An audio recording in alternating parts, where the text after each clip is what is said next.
સ્વામિનારાયણ હરે. વચનામૃત સારંગપુર પ્રકરણનું બીજું. ભગવાનની મૂર્તિમાં હેત થયાનું.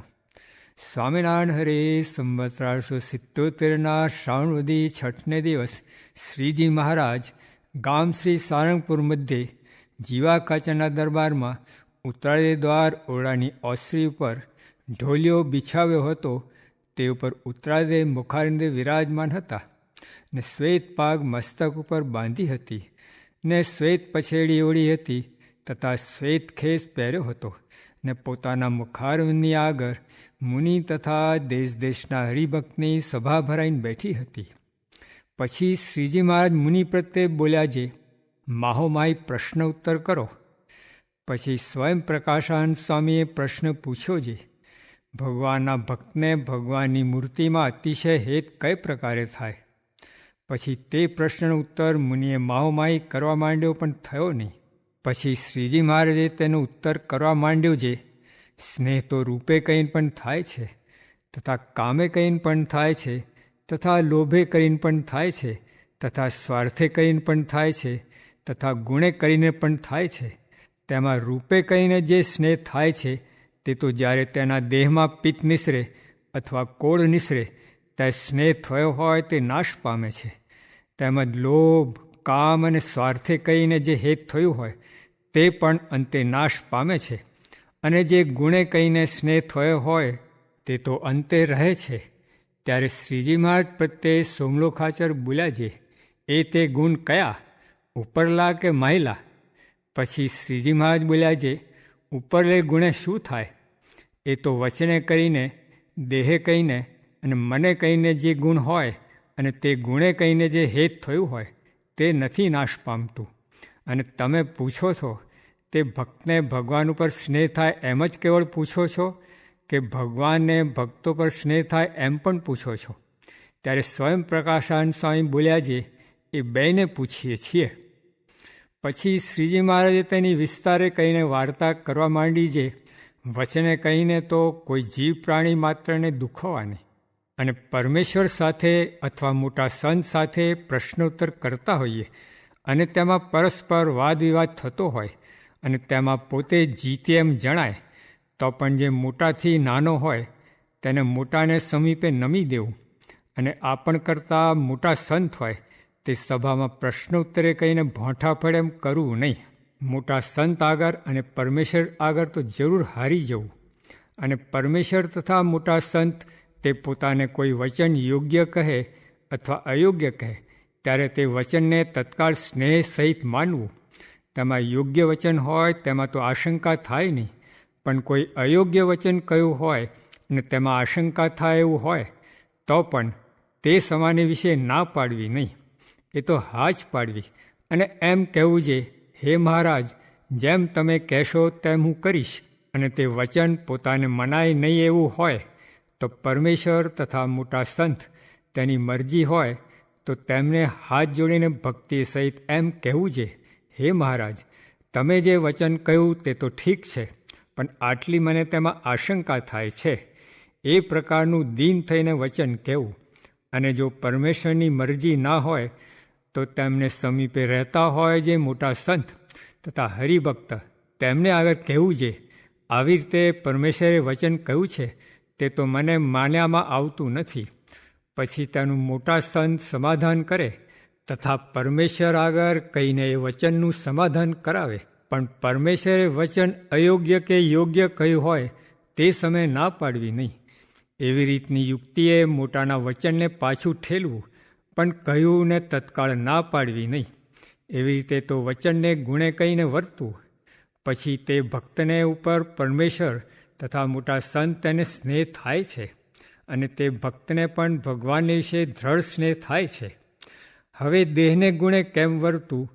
તો પોતાના દેહમાં જો કંઈક ઉન્મત્તપણું જણાય તો ભજનમાં બેસવે કહીને અથવા ચાંદ્રાયણ વ્રતે કરીને દેહને નિર્બળ કરી નાખવું. પછી તેને દેખીને તેના દેહની મોટા સંત અથવા પરમેશ્વર ખબર રખાવે તો ભલે, પણ પોતાને જાણે દેહનું જતન કરવું નહીં. તથા દેહે કહીને ભગવાનની અને ભગવાનના ભક્તની ટેલ ચાકરી કરવી. એવી રીતે જ્યારે એ દેહને ગુણે કહીને વર્તે ત્યારે તેને દેખીને તેને ઉપર પરમેશ્વરને મોટા સંત તેને સ્નેહ થાય છે અને ભક્તને પણ ભગવાન વિશે પ્રીતિ થાય છે. હવે મનને ગુણે જેમ વર્તું તેની રીત કહીએ છીએ. જે પરમેશ્વરના જ્યારે દર્શન કરવા ત્યારે મને સહિત દ્રષ્ટિને એકાગ્ર રાખીને કરવા. અને પરમેશ્વરના દર્શન કરતો હોય ને ત્યાં કોઈ મનુષ્ય આવ્યું અથવા શ્વાન આવ્યું કે બીજું કોઈ પશુ પક્ષી આવ્યું ત્યારે પરમેશ્વરના દર્શનમાંથી વૃત્તિ તોડીને આડી અવરી ઊંચી નીચી દ્રષ્ટિ કરીને તેના પણ ભેળા દર્શન કરતો જાય. પછી એવી ફાટેલ દ્રષ્ટિવાળાને પરમેશ્વર કે મોટા સંત દેખીને રાજી થતા નથી. અને એ દર્શન કરે છે તે કેવા કરે છે? તો જેમ અન્ય મનુષ્ય કરે છે તેમ તે પણ કરે છે. અને એવી લૌકિક દ્રષ્ટિવાળો તો જેમ ખિલખોડી બોલે છે તે ભેળે પૂંછડું ઊંચું કરે છે તેવો જાણવો. શા સારું જે પરમેશ્વર ભેળે બીજા દર્શન કરે છે. અને એવા લૌકિક દર્શન જ્યારે કરવા માંડે ત્યારે જેવો પ્રથમ સારો હોય તેવો રહે નહીં અને તે દિવસે દિવસે ઉતરતો જાય. તે માટે પરમેશ્વરના દર્શન કરતાં કરતાં આડીઅવરી દ્રષ્ટિ કરવી નહીં. પરમેશ્વરના દર્શન તો પ્રથમ પહેલે નવીન થયા હોય ને તે સમયને વિશે જેવું અંતરમાં અલૌકિકપણું હોય તેવું ને તેવું મનમાં અલૌકિકપણું રહેતું જાય. ને એક દ્રષ્ટિએ કહીને મૂર્તિને જોતે જવું અને દ્રષ્ટિ પલટીને અંતરમાં તેવી ને તેવી તે મૂર્તિને ઉતારવી. જેમ ધરમપુરમાં કુશર કુંવરબાઈ હતા તે અમારા દર્શન કરતા જતા હતા અને દ્રષ્ટિ પલટાવીને મૂર્તિને અંતરમાં ઉતારતા, તેમ દર્શન તો મનેયુક્ત દ્રષ્ટિને એકાગ્ર રાખીને કરવા, પણ જેમ બીજા દર્શન કરે છે તેમ ન કરવા. અને જો પરમેશ્વરના દર્શન ભેળે બીજા દર્શન મનુષ્યના કે કૂતરા બલાળાના કરે છે તો તેને જ્યારે સ્વપ્ન થાય ત્યારે પરમેશ્વર પણ દેખાય અને તે અન્ય પદાર્થ પણ ભેળે દેખાય. તે માટે પરમેશ્વરના દર્શન તો એક દ્રષ્ટિએ કરવા, પણ ચપળ દ્રષ્ટિએ ન કરવા. અને પરમેશ્વરના દર્શન દ્રષ્ટિને નિયમમાં રાખીને કરે છે તેને એ દર્શન નવીનના નવીન રહે છે. અને પરમેશ્વરે જે વચન કયા હોય તે પણ તેને નવીનના નવીન રહે છે. અને લૌકિક બાહ્ય દ્રષ્ટિએ કહીને દર્શન કર્યા હોય તેને પરમેશ્વરના દર્શન તથા વચન એ સર્વે જૂના થઈ જાય છે. તે રોજ દર્શન કર્યા કરે પણ એવાને તો જેમ ન થયા હોય તેવાને તેવા રહે છે. તે જ્યારે ભજનમાં બેસે ત્યારે તેનું મન સ્થિર રહે નહીં, બહુ ધારાયુક્ત થાય. અને પરમેશ્વરને ધારે ત્યારે તે ભેળે બીજા દર્શન જે કર્યા છે તે પણ વગર ધાર્યા આવીને હૈયામાં સ્ફુરે છે. તે માટે દર્શન તો એક પરમેશ્વરના જ કરવા.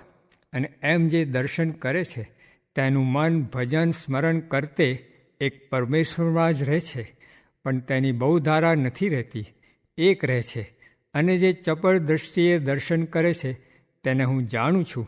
અને જેના દ્રષ્ટિને મન નિયમમાં હોય એવા જે મોટા સંત તે પણ જાણે છે. આ તો લૌકિક દર્શન કરે છે. પછી તે લૌકિક દર્શનો કરનારો આ સમાગમમાંથી દિવસે દિવસે ઉતરતો જાય છે. અને જેમ કોઈક કામી પુરુષ હોય તેની રૂપવંતી સ્ત્રીમાં એક મને કરીને દ્રષ્ટિ પ્રવાણી હોય, તે સમયે વચમાં કોઈક પશુ પક્ષી આવે જાય કે બોલે પણ તેની તેને ખબર રહે નહીં. એવી રીતે એકાગ્ર દ્રષ્ટિએ કહીને પરમેશ્વરમાં જોડાવું પણ લૌકિક દર્શન ન કરવા.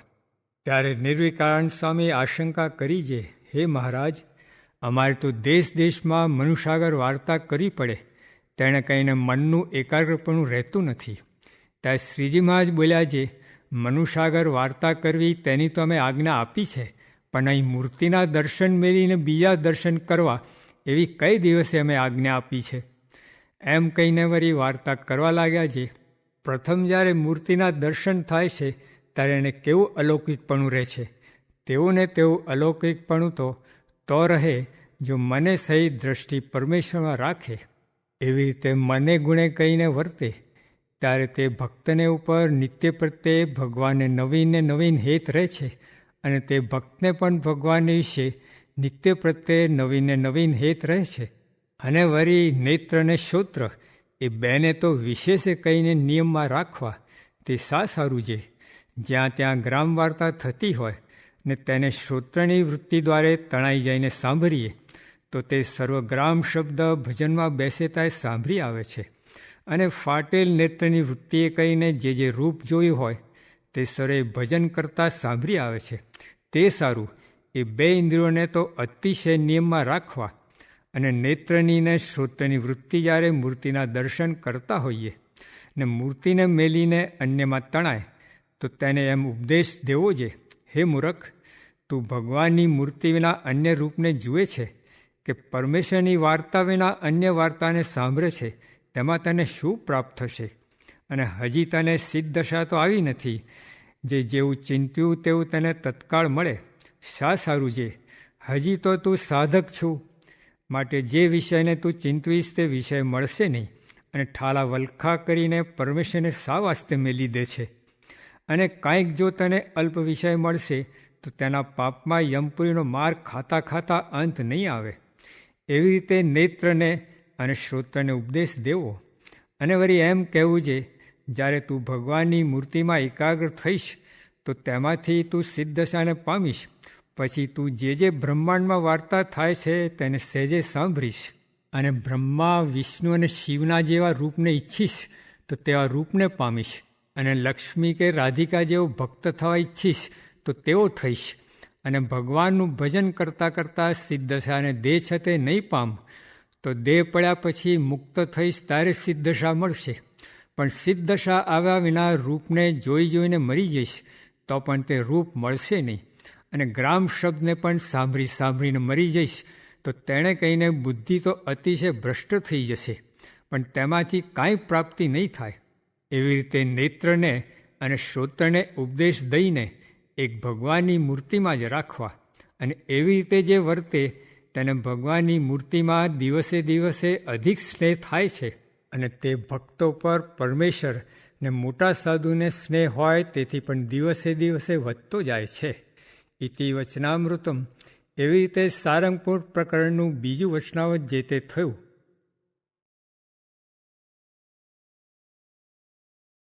સ્વામિનારાયણ ભગવાનની જય. અક્ષર પુરુષોત્તમ મહારાજની જય. ગુણાતીતાન સ્વામી મહારાજની જય. ભગતજી મહારાજની જય. શાસ્ત્રીજી મહારાજની જય. યોગીજી મહારાજની જય.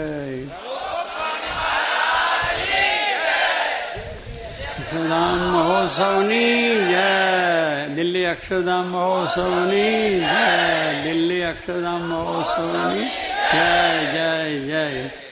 આજના ઉત્સવની પણ જય. આપણે આજે આ અક્ષરધામ મહોત્સવ ઉજવી રહ્યા છીએ. એની અંદરનો આજનો જે વિધિ એ પણ બહુ શાસ્ત્રો રીતે સંપન્ન આપણે કર્યો છે. આમાં જે વિધિ કરવો પડે બધું આપણે જળદેવ પણ કહીએ છીએ. એટલે આ જળદેવ નારાયણ સરોવરમાં વધાર્યા છે અને બધા દેવો સાથે બધા દેવોનું પૂજન કર્યું છે. એટલે કોઈને ઓછું બધું લાગે નહીં. બધા દેવોનું બહુ જ વિધિપૂર્વક આપણે પૂજન કરીને એની પ્રસન્નતા દરેક પણ થાય એ વસ્તુ છે. આપણે તીર્થોનો મહિમા આપણે ખૂબ જ જાણીએ છીએ. સ્થૂળ સ્વરૂપને અને પાણીની અંદરના તીર્થો ગંગા, જમુના, બ્રહ્મપુત્રા, સરસ્વતી. શ્રીજી મહારાજ જેમાં ખૂબ નાહ્યા છે વર્ષો સુધી એવો ગયેલા. એ સર્વ તીર્થનો રાજા કહેવાય. છપૈયા પણ મોટું તીર્થ છે, નારાયણ સરોવર. અને આપણે સરોવર 4 ગણીએ છીએ મહાતીર્થોની અંદર.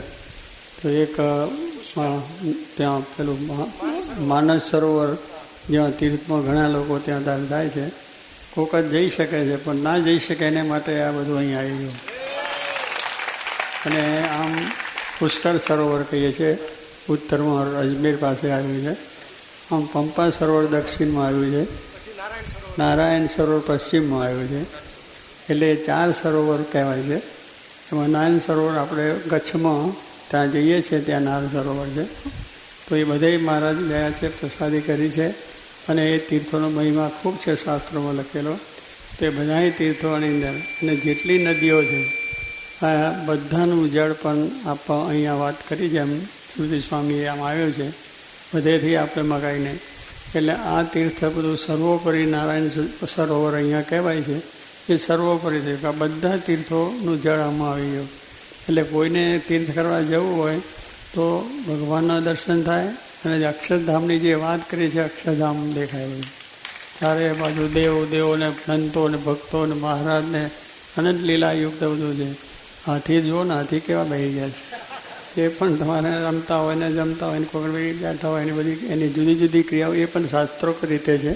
શાસ્ત્રોમાં આ પ્રમાણે બધું આવે છે હાથીઓનું વર્ણન, એટલે એ પણ એના પ્રમાણે કરવામાં આવ્યું છે. મહારાજ પણ સારા ચરિત્રો કર્યા છે, પણ કોઈ પ્લેટો જડેલી છે, એટલે બધી જ રીતનું આમાં વળી લેવામાં આવ્યું છે. બધા દેવો દેવતાઓ, બીજું ત્રીજું અક્ષરધામની સભા, મહારાજના મુક્તો સંતો, બધા 500 સંતોનું પણ ઘુમ્મટમાં અંદર બિરાજ્યા છે. એટલે કોઈ પણ વસ્તુ અધૂરીને કલાકૃતિથી સંપૂર્ણ ભરપૂર. એટલે આવા ધામના જેના દર્શન થશે એનું પણ કલ્યાણ થશે. અહીંયા એમને જાત્રા લોકોને બહુ જવું નહીં પડે. આ જ અક્ષરધામની જાત્રા, એમાં સ્નાન, એમાં વળી આ પ્રમાણે ગૌમુખો કેટલા બેહાડ્યા, સરસ છે. એકદમ મુખારવે 108 એ પણ છે. એટલે પાણી વહ્યા જ કરે, કારણ કે ગંગાનું પાણી ગૌ દ્વારા વહેતું છે અને તે સરોવરની અંદર આવે ને સરોવરનું પાછું દરેકને દર્શન થાય. આ તો દર્શન થાય તો એનું કલ્યાણ થાય, કોઈ માથે ચડાવે તો થાય. એટલે આવું બધું અનેક રીતનું આ તીર્થ બની ગયું છે. એટલે અહીંયા આવીને દિલ્હી આવે તો 2 કામ થાય, પોતાનું ધંધાનું થાય, વેપારનું થાય, સગાવાળાને મળાય અને આ તીર્થ થઈ જાય. પેલું તો ત્યાં સુધી જવું જ પડે, બહુ ચડવું પડે ડુંગરા. એટલે વગર મહેનતનું આ તીર્થ આપણને મળ્યું છે ભગવાન સ્વામિનારાયણની કૃપાથી, શાસ્ત્રી મહારાજના આશીર્વાદથી, જોગી બાપાના સંકલ્પથી આવું ભવ્ય તીર્થ બની ગયું છે કે આપણે માટે બહુ મહત્ત્વની વસ્તુ છે. માટે આ તીર્થમાં બધું સ્વામી કહે છે જ્યારે દિલ્હી આવવાનું થાય ત્યારે આ તીર્થના દર્શન કરશો અને દર્શનમાં લઈને લાભ કરશો. અને ભગવાનની દયાથી આ પ્રાર્થના કરીએ કે આ તીર્થનો લાભ સર્વને મળે, સર્વનો શાંતિ પણ થઈ જાય અને જે કાર્ય છે એ પણ બધા સિદ્ધ થશે. સાથે નીલકંઠવરની પણ આપણે પધરાવ્યા. એ નાના નીલકંઠવાની છે, એક મોટા નીલકંઠવરની છે. એટલે આજે આ નીલકંઠવર્ણનું આપણે સ્થાપન કર્યું તો શું કે ભગવાન શ્રીજી મહારાજ છપૈયાથી નીકળ્યા, એની ફિલ્મ પણ આપણે જોઈએ છે.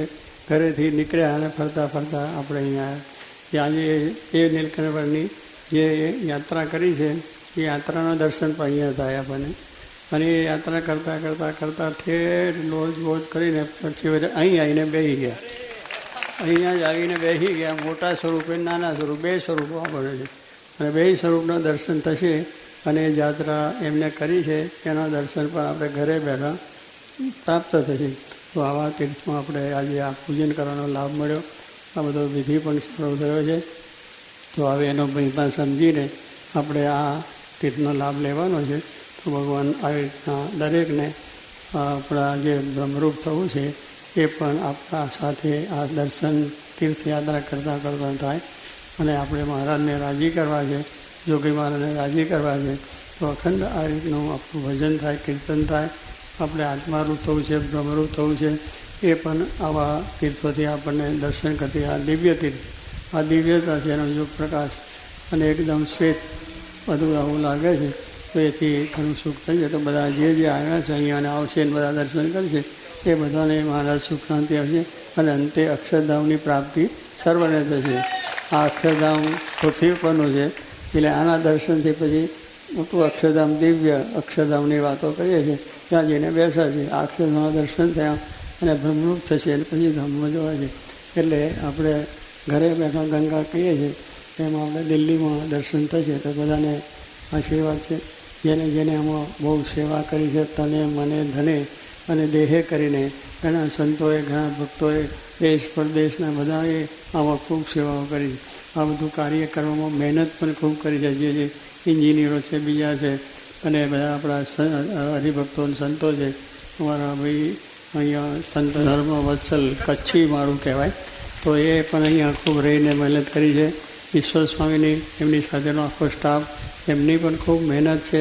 આપણે અશ્વિનભાઈ આપણો એન્જિનિયર છે, હર્ષદ, હા એ જોગી મહારાજ એક નાનો હતો એને ઉછેરીને મોટો કર્યો ને આશીર્વાદ આવ્યા. હાલ તો મોટો કંટ્રાટી થઈ ગયો, કરોડોનો કંટ્રાટ રાખે છે. પણ એને બધું વસ્તુ કહીને પોતાની મહત્ત્વ આપે, પૈસા કમાવાની ઈચ્છા જ નહીં. પણ એનું કામ હતું આવો મોટો એ મૂકીને આમાં જોડે 5 વર્ષથી સ્પર્ધા પણ એ તો 5 વર્ષની વાત કરી છે, પણ નાનો હતો ત્યારથી સેવામાં જોગીમાની ગોંડલમાં પોતે મહેમાનોની સેવા કરતો, ચા પાણી પાણી નવડાવવા. પણ એને જોગીમાના આશીર્વાદ હતા. પછી એ જોગીમા ગયા પછી આ જરા સેવામાં જોડાયા, આપણે અમદાવાદનામાં જોડાયા. પછી થોડો કંટાળનું કામ કર્યું, આપણે કામ નહોતું એટલે. પણ આ કામ જ્યારે ઉકળ્યું ત્યારે બધું જ મૂકી દીધું. એનું તન મન ધન એમાં જે કમાણી થાય પણ અમો આને આપી છે, કશું પોતાનું રાખ્યું નથી. તો એવા બીજા બધા ઘણા કારીગરો અને નાના મોટા બધા એવી મહેનત કરી છે કે આ જોઈને જ માણસને કંઈ સમાધિ થઈ જાય. જો કેટલા ઊંચા ચડી ગયા છે ને. અને આવું છે અક્ષરધામમાં. એમ કરતાં કરતાં એવું જતા રહેશે અક્ષરધામમાં, શું ત્યાં થશે. અને એવા કળશ કેવા થયા છે, ઘુમ્મટ કેવો છે, અને બધું જોઈએ આમ દિવ્ય લાગે. આ તો મહિમા હોય તો મહિમા થાય એવું મહિમાયુક્ત ધામ મળ્યું છે. તો એ બધાને શાંતિ સુખ થઈ જાય. જે ભક્તોએ, જે સંતોએ, જે પોતે કામ કર્યું છે. કારણ કે અમારે શ્રીજી પણ આખા આર્કિટેક્ટ નહીં, પણ આપણે સોમપુરાને પણ કહેવું પડે કે ના, એનું પ્લાનિંગ ખરેખર છે. આ બધું શ્રીજીનું કામ છે. શ્રીજી છે ને આપણે શ્રીજી સ્વરૂપ નાગજીભાઈના દીકરા, એને જોગી મહારાજને અર્પણ કર્યા. પછી નાગજીભાઈને વિચાર થયો કે આવો છોકરો છે તો હું જોગી મહારાજ જઈને વાત કરું. જોગી મહારાજ કે તમને હું લાખ રૂપિયા આપું પણ અમારો છોકરો પાછો આવો. જોગી મહારાજ કે તમે કરોડ આપો તો અહીં રાખવો છે, એને કલ્યાણ કરવું છે ને તો અદ્ભુત કામ કરશે. તો આ જો બધું પ્લાનિંગ, આ બધાને પ્લાનિંગની અંદર કેવી રીતે કરવું એ સોમપુરોને પણ આ કબૂલ કરવું પડે કે આ ડિઝાઇન સારી છે, આ ડિઝાઇન સારી. બધામાં મૂંડા ઉતર્યા છે. એ છે પછી બ્રહ્મવિહારી છે, અક્ષર વત્સલ એ છે. મારા ભક્તિ તો આવ નાનો છે પણ એની સૂઝ બરોબર છે. એને આ મૂર્તિ બનાવી, આ બધું બનાવવાનું, આ મોટી મૂર્તિ બેઠી છે કે એની પાછી બુદ્ધિ અમે ચલાવી. બધા સ્વરૂપો બેઠા છે, એમાં એ બધું એવું સરસ રીતનું વ્યવસ્થિત કામ થાય શાસ્ત્ર પ્રમાણે. વિશ્વવિહારી એ વિશ્વનો વિહાર કરીને પધાર્યા છે. એટલે એમની પણ મહેનત ને પુરુષાર્થ ખૂબ છે. આત્મકીર્તિ સ્વામી આ એક અમારે એ પાછા બહુ મળી ગયા. એને 2 મંદિર રાજકોટ અને ભરૂચ કર્યું અને છેલ્લું આ કર્યું. પણ એને હવે આ વાત કામ કરતાં એ પણ આ પથ્થરની અંદર સોમપુરાણથી વધારે જાણકારી થઈ ગઈ છે. એટલે બધી વસ્તુ જાણે છે. અશ્વિન પણ આપણે એન્જિનિયર કરેલો. એટલે કહેવાનું શું કે આવા નાના મોટા બધા ઘણાએ કામ કર્યું છે. તો એ દરેકને પણ ભગવાન રાજી થાય અને એમને આવી સેવા કરી છે. એના માટે મારાનો રાજીપો થશે. જોગીમાં તો ખૂબ રાજી થશે કે એમનો સંકલ્પ હતો જમનાને કિનારા કરવું. એવું સુંદર એમના જે ઈચ્છા છે, જે મરજી છે, જે એવી કરવું છે એ દરેકમાં પ્રેરણાથી આ કામ થયું છે. એટલે એ બધો જસ આપણે બધાને તો આપીએ છીએ. જોગીમાની કૃપા છે તે આપણું આ બુદ્ધિ શક્તિ આમાં ચાલી છે, કામ કરીએ છીએ. તો બધાને ખૂબ આશીર્વાદ છે. મારા સુખ્યા રાખે. આનો લાભ અનેક માણસો લે. દેશ ને પરદેશના બધા અહીં આવે. અને તો પરદેશોના યુરોપીઓના આવ્યા હતા, કાલે આવ્યા હતા, પહેલાં આવ્યા હતા. એ પણ જોઈને શક થઈ ગયા. ખાવ વિદ્વાન છે કે વેદોનો અભ્યાસ કર્યો છે, બહુ આપણો હિન્દુ ધર્મ માટે બહુ જ ધરાવ. એ જોઈને પણ ખુશ થઈ ગયા કે નહીં, આ બધું ખરું છે. આપણા એન્જિનિયરો કેટલા છે અને એવા આપણા આર્કિટેક્ટો છે, એવા બધા આવી ગયા. એટલે અમદાવાદવાળા શું નામ કહેવાય, દોશી સાહેબ આપણા ગુજરાતમાં નહીં, બધા ઇન્ડિયામાં પ્રખ્યાત. એવા બધું એને એન્જિનિયર કહેવાય છે. એ આવીને જોઈ ગયા, એ પણ ખુશ થઈ ગયા. એમાં એને વળી હાથી જોયા અને સરોવરની વાત કરીએ તો વધારે ખુશ થઈ ગયા. કાંઈ યજ્ઞકુંડ કર્યો એ પણ બહુ રાજી થઈ ગયા કે આવું યજ્ઞ પુરુષ કુંડ છે. તો કહેવાનું છે કે એવા આપણા મોટા માણસો જે આવે છે જોઈને છક થઈ જાય છે કે બસ આવું તો કોઈ દુનિયામાં થઈ શકે નહીં. એ તો ભગવાન શ્રીમાની કૃપાથી એમ બધા જ વખાણે છે. ખૂબ સુંદર થયું છે અને હજારો માણસો એનું થશે. અને ભારતની સંસ્કૃતિ તમામ આમાં આવી ગઈ છે. આપણે ભારતની સંસ્કૃતિ વર્ષોની જે કહીએ છીએ એ પણ એવા મોટા એન્જિનિયરો અને એવા મોટા મહાત્માઓ આવીને કહે છે કે ભારતની સંસ્કૃતિ આની અંદર બધી આવી છે. આપણા પ્રદર્શનમાં આવી ગયું. નીલકંઠ પરની વિચરણ કર્યું એ પણ આવી ગયું છે. ફરી નાવના પહેલેથી નાવમાં આપણે ફરતા આપણી સંસ્કૃતિ નાવની પણ છે. પહેલાં નાવ દ્વારા હેરફેર થતી હતી, જતા આવતા હતા. એ સંસ્કૃતિ પણ અહીં આવી ગઈ છે. હવે આ બધી રીતે સર્વે ગુણે સંપન્ન અને સર્વ રીતે યોગ્ય એવું આ સ્થાન બન્યું છે. આ બધાના જીવમાં શાંતિ થાય, આથી થાય અને મારા સર્વને સુખ્યા રાખે. સ્વામિનારાયણ. અરે સ્વામીએ વાત કરી જે આ જીવને માયાથી નિર્લેપણું 2 પ્રકારથી છે. એક જ્ઞાને કરીને તથા બીજું ભગવાનની આજ્ઞાથી, બાકી તો નિયમે કરીને છે, પણ દેશકાળે તેનો ભંગ થાય તો ગ્લાનિ પામી જાય. સ્વામિનારાયણ હરે સ્વામીએ વાત કરી જે 2 પ્રકારના માણસ મંદિરમાં ને મંડળમાં છે, તેમાં એક તો પોતે જ રહ્યો હોય ને એકને તો રાખવો પડે એવો હોય, તે બેમાં પોતાનું તપાસવું. સ્વામિનારાયણ હરે સ્વામીએ વાત કરી જે સત્સંગમાં કેટલાક મુક્ત છે, તેમાં કેટલાક ભેદ છે. તેમાં કેટલાક મુક્ત તો મંદિર, મેળીયું ને ધર્મશાળા કરાવે એવા છે, ને કેટલાક ખેતર, વાડી, બાગ બગીચા કરે એવા છે, ને કેટલાક તો દ્રવ્યનું ઉપાર્જન કરે એવા હોય, ને કેટલાક ગામ ગરાસ કરે એવા હોય. એ સર્વ પ્રકારના મુક્ત તો ગણાય, પણ આવા મુક્ત થોડા, જે ઉપાસના, આજ્ઞા ને જ્ઞાન એ 3 વાત પ્રવર્તાવે, પણ માલ તો એ 3 વાતમાં જ છે. ને ધર્મ ને વૈરાગ્ય તો તેના પેટામાં આવી જાય, ને બીજું પણ ઉપાર્જન એ 3 વાતનું મુખ્યપણું રાખે તો સહેજે થાય, પણ તે પ્રવર્તાવે એવા મુક્ત થોડા, પણ માલ તો એમાં જ છે. ને આ વાત વારે વારે વિચારી વિચારીને નિર્ધાર કર્યો છે તે કયો. સ્વામિનારાયણ હરે સ્વામીએ વાત કરી જે ભગવાન ભજવામાં 3 વિઘ્ન છે. એક લોકનો કુસંગ, સત્સંગમાં કુસંગ ને ઇન્દ્રિયો અંતઃકરણનો કુસંગ, માટે એ સર્વેના છળમાં આવવું નહીં. ને સત્સંગમાં કુસંગનો જોગ થાય ને ભ્રમરૂપ હોય તો દેહરૂપ કરી નાખે, ને સત્સંગમાં સારાનો જોગ થાય તો દેહરૂપ હોય તેને ભ્રમરૂપ કરે. સ્વામિનારાયણ હરે સ્વામીએ વાત કરી જે 2 પ્રકારના સાધુ સત્સંગી છે, તેમાં એક વિષય મળે તો રાજી થાય, ને એક વિષય ટળે તો રાજી થાય. સ્વામિનારાયણ હરે સ્વામીએ વાત કરી જે હરેક વાત સાંભળીને તે આકારે થઈ જવું એવી તો કોઈ મોટી ખોટ જ નથી. મોટા મુક્તાનંદ સ્વામી આદિ પાસે કોઈ વાત કરે તે પ્રથમ તો સાંભળી રહે, પછી બોલવું ઘટે તો બોલે, નીકળ ન બોલે. આનું મૂળ પ્રતિલોમ છે. સ્વામિનારાયણ હરે સ્વામીએ વાત કરી જે ગાડી સારું જે આશા રાખે છે તેમાં શું છે?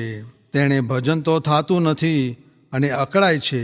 જેમ બાવરો બેસાર્યો વળી વાણે રે એમ ન કરવું. એનું તો મોટા સાધુને પૂછવું જે મને આમ થાય છે, તે મારા જીવનું સારું થાય તેમ કહો.